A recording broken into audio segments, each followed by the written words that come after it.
जब इंडिया सामने हो तो डर वाजिब है, और इंडिया को अपने सामने खड़ा देखकर प्रधानमंत्री मोदी डर गए हैं, घबरा गए हैं, बौखला गए हैं। लेकिन घबराइए मत मोदी जी, क्योंकि इंडिया पूरी तरह से मणिपुर के साथ खड़ा है। इंडिया मणिपुर के आंसू पोंछेगा, उनको ढांढस बंधाएगा। इंडिया पूरे देश की मोहब्बत मणिपुर तक पहुंचाएगा। ये इंडिया का वादा है। नमस्कार दोस्तों, जनसंवाद न्यूज में आपका स्वागत है। आज चला है 27 जुलाई। फटाफट बड़ी खबरें निकल के आ रही, बिग ब्रेकिंग पहली बड़ी खबर निकल के आ रही है। फिर से काला कपड़ा पहन पहुंच चुके हैं सारे विपक्षी दल संसद में। फिर जोरदार हंगामा देखने को मिल सकता है। वही एक और बड़ी खबर निकल के आ रही है, बड़ी अपडेट निकल के आ रही है। ज्ञानवापी मामले को लेकर कोई खास सुनवाई नहीं हो पाई है। आज होने वाली है बड़ी सुनवाई। सर्वे को लेकर फिलहाल रोक दी गई थी पूरी सुनवाई, आज बड़ी सुनवाई करेगा हाईकोर्ट, बताएंगे इसके बारे में। वही एक और बड़ी खबर निकल के आ रही है। मल्लिकार्जुन खड़गे ने पीएम मोदी पर लगाया बड़ा आरोप, कहा ये हम सबको आतंकवादी कहते हैं, बताएंगे इसके बारे में। चलते एक और बड़ी खबर निकल के आ रही है। केंद्र सरकार ने पुलवामा अटैक में शहीद हुए जवानों के लिए मुआवजा देने का ऐलान किया है। कितना मुआवजा मिल रहा है, बताएंगे इसके बारे में। वह एक और बड़ी खबर निकल के आ रही है कर्नाटक से, जहां सिद्धरमैया सरकार ने पूरी तरह से बीजेपी के मंसूबों पर पानी फेर दिया है। ऐसा क्यों कहा जा रहा है, इसके बारे में जानने वाले हैं। एक और बड़ी खबर मणिपुर से निकल के आ रही है, जहां पर फिर से हिंसा भड़की है, बताएंगे इसके बारे में। आगजनी की गई है। वही बड़ी खबर उत्तर प्रदेश से निकल के आ रही है, जहां पर आपको साइकिल पर फिर से दिखने वाले हैं राहुल गांधी, यानी अखिलेश और राहुल गांधी एक साथ नजर आने वाले। वहीं देखा जाए कर्नाटक के बाद अब तेलंगाना में भी पूरी तरह से कांग्रेस का डंका जल्द बजने वाला है। बड़ी खबर निकल के आ रही, जेडीएस के बीच फूट जारी हो चुकी है, बताएंगे इसके बारे में। वहीं एनडीए में जल्द ही आपको दिखेगा एक करारा फूट, ये बताएंगे। वहीं देखा जाए अयोध्या में भी मोहब्बत की दुकान खुल रही है, जानेंगे इसके बारे में क्या कुछ हुआ नया।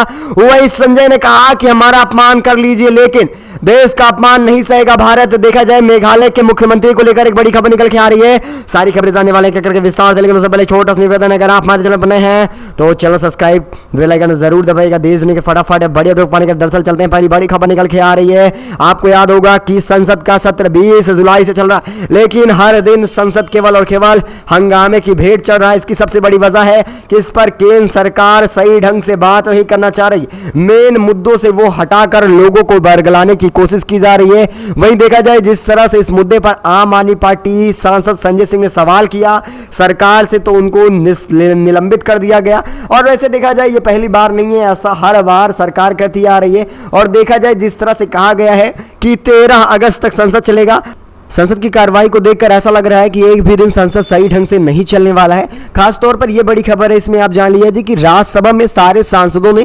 काला कपड़ा पहनकर विरोध जताना शुरू कर दिया है। विपक्षी पार्टियों ने काला कपड़ा क्यों पहना है, आप समझ गए होंगे कि लोकतंत्र पूरी तरह से खत्म हो चुका है भारत में, ये साफ हो गया।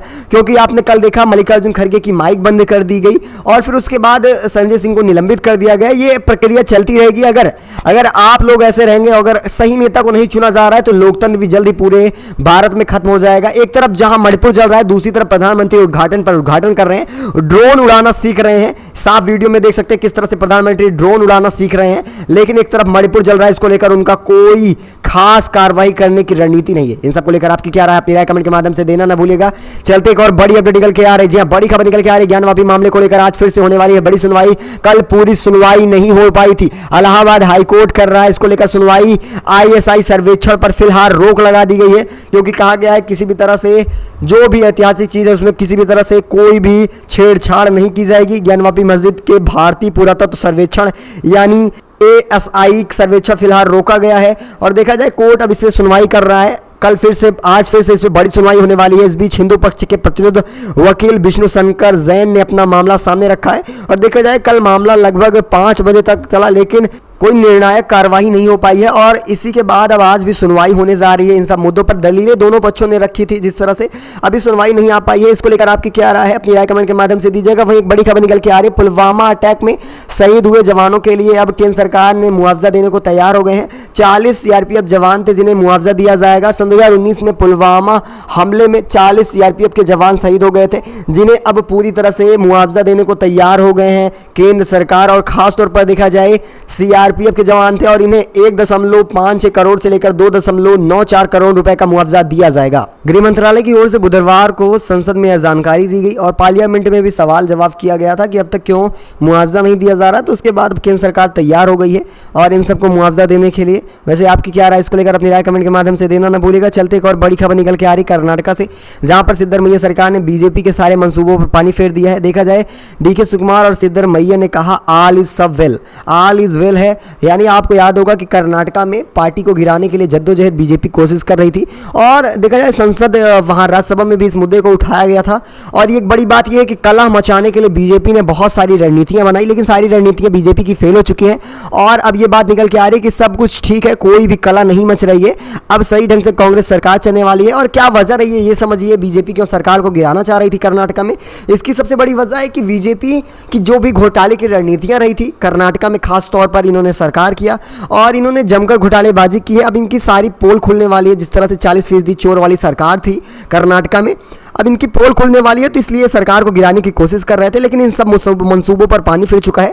इन सबको लेकर अपनी राय कमेंट के माध्यम से दीजिएगा। क्या बीजेपी सरकार गिरा पाएगी या नहीं, अपनी राय दीजिएगा। वहीं एक और बड़ी खबर निकल के आ रही है, उद्धव ठाकरे ने खासतौर पर राष्ट्रपति से अब सीधा सवाल कर लिया है। उनका कहना है कि प्रधानमंत्री तो एक तरफ है, दूसरी तरफ आदिवासी समुदाय से हैं और आप महिला हैं, अभी तक आपने मणिपुर के मुद्दे पर क्यों नहीं बोला है। बड़ी खबर निकल के आ रही है, मणिपुर में महिलाओं के खिलाफ जारी हिंसा और अत्याचार पर गंभीर चिंता व्यक्त करते हुए मुख्यमंत्री उद्धव ने बुधवार को राष्ट्रपति द्रौपदी मुर्मू और राज्य की राज्यपाल अनुसुईया सुई को संबोधित करते हुए सवाल किया। ठाकरे ने कहा, एक महिला को निवस कर घुमाया गया, यह घटना पूरी दुनिया से छिपी नहीं है। ऐसी घटनाएं पहले कभी नहीं हुई थी, दुर्भाग्यपूर्ण रही हैं।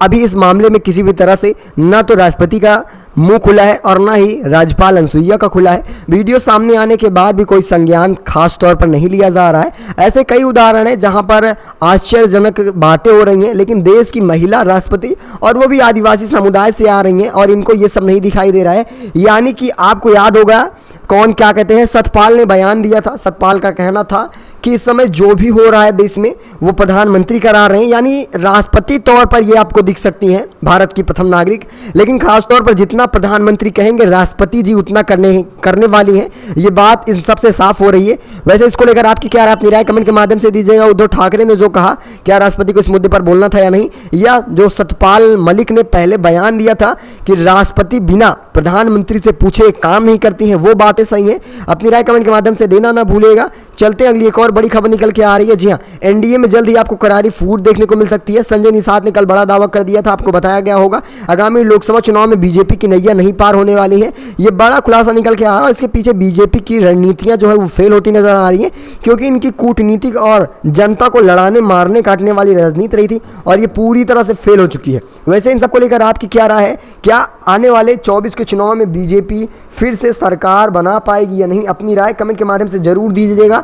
क्या फिर इस बार विपक्ष अपना डंका बजाएगा 24 के चुनाव में, अपनी राय कमेंट के माध्यम से देना ना भूलिएगा। वहीं एक और बड़ी खबर, मणिपुर हिंसा को लेकर भूपेश बघेल का बयान निकल के आ रहा है और पीयूष गोयल पर करारा निशाना साधा गया है। मणिपुर हिंसा को लेकर बीजेपी अब मोदी सरकार को घेरने की कोशिश कर रही है और पार्लियामेंट से लेकर सड़कों पर भी विपक्ष जमकर हंगामा कर रहा है। और हंगामा करने की वजह है कि जनता की बात है और जनता की बात जब संसद में रखा जा रहा है तो माइक बंद कर दिया जाता है। कभी माइक बंद कर दिया जाता है तो कभी पूरी तरह से सवाल को उल्टा कर दिया जाता है, यानी पूछा कुछ जाता है, सरकार जवाब कुछ दे रही। इन सब मुद्दों को लेकर अब भूपेश बघेल का कहना है कि केंद्रीय मंत्री पीयूष गोयल भी छत्तीसगढ़ की कानून व्यवस्था पर सवाल खड़ा कर रहे हैं। और इसको लेकर भूपेश बघेल ने एक बार फिर भड़क गए। उन्होंने कहा इनकी दिमाग राजनीति की कील उखाड़ने में जुटी हुई है और इन्हें भी कुछ समझ नहीं आ रहा है, ये भी भाजपा वालों की तरह बनते जा रहे हैं। ये बड़ा बयान निकल के आ रहा है। वैसे आपकी क्या राय, इसको लेकर अपनी राय कमेंट के माध्यम से देना दीजिएगा। वही एक और बड़ी खबर, जल्दी आपको साइकिल पर राहुल गांधी नजर आने वाले हैं, मतलब यूपी पॉलिटिक्स में जल्द ही एंट्री होने वाली है राहुल गांधी की और अखिलेश के साथ राहुल गांधी नजर आएंगे। लोकसभा चुनाव नजदीक आते ही सियासी दलों में वोटरों को साधने के लिए नई नई रणनीतियां बनाई जा रही है। इसी कड़ी में देखा जाए सपा और कांग्रेस एक बार फिर यात्राओं का दौर शुरू होने जा रहा है। देखा जाए सबसे पहले 9 अगस्त को समाजवादी पार्टी साइकिल यात्रा निकालने जा रही है और यात्रा प्रयागराज से शुरू होकर लगभग 2 दर्जन जिलों से गुजरने वाली है। और यात्रा में खासतौर पर अगुवाई समाजवादी पार्टी के अखिलेश यादव और अभिषेक यादव करने वाले हैं। और देखा जाए इसमें अखिलेश यादव से सीनियर नेता भी रहने वाले हैं, यानी उनके चाचा शिवराज भी रहने वाले हैं। और खास बात यह इसमें राहुल गांधी आपको नजर आ सकते हैं। वैसे आपकी क्या राय, इसको लेकर अपनी राय कमेंट के माध्यम से देना ना भूलिएगा। इस बीच एक और बड़ी खबर निकल के आ रही, ईडी डायरेक्टर का मामला फिर से सुप्रीम कोर्ट पहुंच चुका है और देखा जाए 31 जुलाई तक उनको पद से हटा दिया जाएगा। इसको लेकर अब केंद्र सरकार कह रही है कि उनको पद से ना हटाया जाए। दरअसल मामला क्या है जरा समझिए। आप बताते चलें कि लगातार जिस तरह से केंद्र सरकार ने ईडी और सीबीआई के जरिए लगातार विपक्षी पार्टियों को परेशान कर रही थी और इसमें डायरेक्टर खासकर संजय मिश्रा का अहम रोल रहा था। और यही बड़ी वजह है कि अब खासकर केंद्र सरकार चाह रही है कि ईडी के डायरेक्टर संजय मिश्रा रहे, लेकिन ऐसा सुप्रीम कोर्ट नहीं चाह रही है। और देखा जाए एक तरह से देखा जाए मोदी सरकार को 2 कड़े झटके लगे हैं। पहला तो अविश्वास प्रस्ताव पास हो गया, दूसरा, यहां पर ईडी डायरेक्टर को अब तीसरा कार्यकाल नहीं दिया जा रहा है, यानी कि बदल जाएंगे, ईडी के नए डायरेक्टर आने वाले हैं और 31 जुलाई को इनका कार्यकाल खत्म हो रहा है। केंद्र सरकार ने बुधवार को ही सुप्रीम कोर्ट के उस फैसले को पूरी तरह से संशोधित करने का अनुरोध किया था, जिसमें कहा गया था कि ईडी के निर्देशक अब संजय कुमार नहीं रहने वाले हैं, 31 जुलाई के बाद उनके पद को हटा दिया जाएगा। लेकिन इस बीच देखा जाए, अपनी याचिकाओं को लेकर फिर से केंद्र सरकार ने सुप्रीम कोर्ट का दरवाजा खटखटाया। अब इन सब मामले को लेकर 27 जुलाई, जी हां, कल इस पर सुनवाई होने वाली है। वैसे आपकी क्या राय है, क्या ईडी के डायरेक्टर फिर से संजय मिश्रा को बनाया जाए, फिर से वही विपक्षी पार्टियों के ऊपर ईडी सीबीआई अपना शिकंजा कसे, या फिर डायरेक्टर को बदलना जरूरी है? सुप्रीम कोर्ट क्या सुनवाई करता है ये कल की बात है, लेकिन सुप्रीम कोर्ट ने पहले से कहा है कि बदला जाएगा ईडी का डायरेक्टर। अपनी राय भी दीजिएगा। वहीं एक और बड़ी खबर है, मणिपुर में फिर से उपद्रवियों ने फूंक दी 2 बसें और कई घर जला दिए हैं। देखा जाए, इस बार फिर मणिपुर में हिंसा बढ़ती नजर आ रही है, जहां लगातार 3 मई से हिंसा बढ़ी है। इस बीच फिर से सुरक्षा बलों के बीच झड़प देखने को मिली। उपद्रवियों के समूह ने बस स्टैंड में आग लगाई, जहां पर 2 बसें जलकर राख हो गई। खासकर इसमें घर भी आसपास जो थे उन्हें जला दिया गया है, लेकिन किसी भी तरह की मौत की खबर नहीं निकल के आ रही। लेकिन आपको बताते चले, जब से हिंसा जारी है तब से लगभग 200 से करीब लोगों की मौतें हो चुकी हैं और लगभग हजारों की संख्या में घर जल गए और लगभग 1 लाख से ज्यादा लोगों ने पूरी तरह से वहां से पलायन कर लिया है। लेकिन इस बीच जो आपने देखा था कि खास तौर पर म्यांमार के जो वहां के नागरिक हैं वो घुसपैठ कर रहे हैं मणिपुर में और हिंसा भड़काने में इनका भी बड़ा हाथ है और राज्य सरकार पूरी तरह से फेल हो रही है। केवल राज्य सरकार नहीं बल्कि केंद्र सरकार भी फेल है, क्योंकि केंद्र सरकार को सुरक्षा देना चाहिए था। अच्छा, एक बड़ी खबर निकल के आ रही है, राहुल गांधी ने पीएम मोदी को खरी खोटी सुना दी है। उनका कहना है, प्रधानमंत्री आप कुछ भी कर लीजिए, विपक्ष मणिपुर में शांति लाकर रहेगा। दरअसल मामला कुछ इस तरह से है, कल संसद में देखा जाए तो मोदी ने अहम बैठक की थी, जहां पर उन्होंने ईस्ट इंडिया कंपनी की बात की थी। उन्होंने बताया ईस्ट इंडिया कंपनी में भी इंडिया है, लेकिन वो भारत की विरोधी रही है और यही सब मामला वो अब केवल और केवल विपक्ष से जोड़ रहे हैं। विपक्षी गठबंधन का नाम भी यूपीए से बदलकर इंडिया कर दिया गया और मोदी इस पर राजनीति कर रहे हैं और इसको लेकर राहुल गांधी ने करारा जवाब दिया। उन्होंने कहा, प्रधानमंत्री मिस्टर मोदी आप कुछ भी करिए, हम वही करेंगे जो मणिपुर के लिए ठीक होने वाला है। और उन्होंने यह भी ऐलान कर दिया है कि जल्दी गठबंधन यानी इंडिया जाने वाला है, खास तौर पर मणिपुर के दौरे पर। और उनका कहना है, अगर कोई मणिपुर में शांति ला सकता है वो विपक्ष है और कोई नहीं है, क्योंकि वो कूटनीति वाली राजनीति नहीं करते हैं, जो देश की आवाज है वही सुनते हैं। चलते एक और बड़ी खबर निकल के आ रही है, आगामी चुनाव में एनडीए में करारी फूट दिखेगी। संजय निषाद ने कर दिया बड़ा दावा, जिसके बाद एनडीए में खलबली मची है। वैसे देखा जाए, जिस तरह से लगातार मीटिंगें बुलाई जा रही है, पूरी तरह से साफ है कि एनडीए में खास तौर पर खलबली देखने को मिल रही है। आगामी लोकसभा चुनाव जैसे जैसे नजदीक आ रहा है, वैसे वैसे बीजेपी की मुश्किलें बढ़ती जा रही हैं। पहले तो उनके द्वारा किए गए भ्रष्टाचार और एक बड़ा मुद्दा जो इस समय चल रहा है मणिपुर का, लेकिन इस बीच खास तौर पर इंडिया का गठबंधन भी कुछ कम काम नहीं कर रहा है और इन सब के मुद्दों पर अब संजय निषाद का बयान निकल के आ रहा है। निषाद का कहना है कि लोकसभा में 37 सीटों पर हमारी पार्टी लड़ने वाली है। सिंबल चुनाव अभी घोषित नहीं किया, लेकिन उनका यह भी कहना है कि आने वाले समय में एक करारी फूट आपको देखने को मिल सकती है भाजपा में, जहां भाजपा बात कर रही थी कि अब की बार 80 में 80 सीटें लाएंगी, लेकिन ऐसा कुछ भी नहीं होने वाला है। लगातार हाई लेवल मीटिंगें उठाई जा रही हैं। आपको पता होगा कि विपक्षी दलों की दूसरी बैठक बेंगलुरु में हुई थी और उसी बीच आपको याद होगा कि एनडीए का भी महाजुटन बुलाया गया था। यानी देखा जाए, विपक्षी दल लगातार खलबली मचा रहा है, लेकिन इस बीच फिर से खबर निकल के आ रही है कि फिर से प्रधानमंत्री के बीच हाई लेवल मीटिंग करने जा रहे हैं। वही एक और बड़ी खबर निकल के आ रही है, सचिन पायलट का बयान निकल के आ रहा है राजस्थान से मणिपुर के मुद्दे को लेकर, मणिपुर हिंसा को लेकर सड़क से संसद तक बवाल जारी है, ये सब लोग देख रहे हैं। और पूर्वोत्तर राज्यों में महिलाओं का भी विरोध हो रहा है और जिस तरह से 2 महिलाओं को बिना कपड़ों को परेड कराया गया, यह वीडियो पूरी तरह से विपक्षी पार्टियों ने केंद्र सरकार पर हमलावर कर दिया है।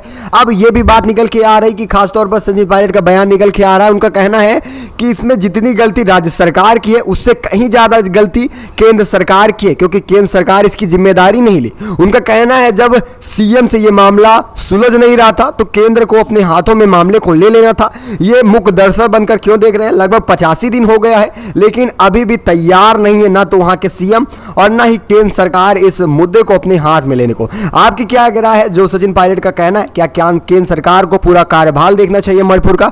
अपनी राय कमेंट के माध्यम से देना ना भूलिएगा। वही एक और बड़ी खबर, पीएम की रणनीतियां पूरी तरह से फेल होती नजर आ रही है। बेटी बचाओ को लेकर नीति आयोग की तरफ से एक रिपोर्ट जारी की गई, जिसके बाद बीजेपी की पूरी पोल खुल गई है, जिसमें केवल जुमला दिया जाता है। आपको याद होगा कि सन 2019 में सरकार बनने से पहले इन्होंने कहा था कि आने वाले समय में बेटी बचाओ बेटी पढ़ाओ का नारा देकर सरकार बनाई, और खास तौर पर दावा किया गया था कि जो लिंग अनुपात है, लगातार लड़कियों का अनुपात घटता जा रहा था, इसको लेकर दावा किया गया कि लिंग अनुपात ठीक कर दिया जाएगा। लेकिन आपको बताते चले कुछ खास बदलाव नहीं आया है। कौन से राज्य हैं जरा सुन लीजिए। कर्नाटक, दिल्ली, पंजाब, तमिलनाडु, पश्चिम बंगाल, बिहार, हरियाणा, दर्जन भर ऐसे राज्य हैं, और इसमें खास तौर पर जो दर्जन भर राज्य हैं, इसमें 8 से 9 राज्य ऐसे हैं जो बीजेपी के पकड़ में है, यानी बीजेपी की सरकार है, वहां पर भी लिंग अनुपात कुछ इसी तरह से है। दरअसल आंकड़ा देखिए, कर्नाटक का 20 और 21 और 22 और 23 का, जहां पर बीजेपी की सरकार थी, वहां पर 949 रेशियो रहा है लड़कियों का। वैसे ये रेशियो लगभग 1000 के करीब होना चाहिए, तब पैरामीटर के अंदर आता है, लेकिन आज पूरी तरह से लिंग अनुपात में एक बड़ा अंतर देखने को मिल रहा है। इसे आप किस तरह से देख रहे हैं, अपनी राय कमेंट के माध्यम से दीजिएगा। एक और बड़ी खबर निकल के आ रही है, आदिवासियों के साथ फिर से नजर आ रहे हैं शिवराज। इसकी सबसे बड़ी वजह है लगातार बीजेपी को डर सता रहा है हार का। आपको बता दें, आदिवासी समुदाय के साथ जिस तरह से किया गया, अब इसके बाद दलित समुदाय को भी साधने में लगे हैं शिवराज। देखा जाए यात्राएं निकाल रहे हैं आदिवासियों के साथ। मध्य प्रदेश में विधानसभा चुनाव से ठीक पहले बीजेपी सरकार वोट बैंक को साधने की कोशिश कर रही है। हर वर्गों को साधने के लिए कोई कोर कसर नहीं छोड़ी जा रही है। वहीं आदिवासियों के बाद अब दलितों को साधने में जुट गई है भाजपा। सागर जिले के संत रविदास के मंदिर का निर्माण कराया जा रहा है, और इसकी सबसे बड़ी वजह है वो जो मंदिर का निर्माण भी हो रहा है उसमें भी भ्रष्टाचार किया जाएगा। जिस तरह से आपने देखा था खास तौर पर महाकाल लोक नाग मंदिर में किया गया था, सप्तऋषि की 7 मूर्तियां गिर गई थी, ये कांग्रेस ने दावा कर दिया। पूरी तरह से पानी फेरा जा रहा है बीजेपी की हर एक रणनीतियों पर। वैसे आपकी क्या राय है जिस तरह से आदिवासी समुदाय के ऊपर किया गया, क्या अब बीजेपी पर विश्वास करना चाहिए या नहीं? अपनी राय कमेंट के माध्यम से देना ना भूलिएगा।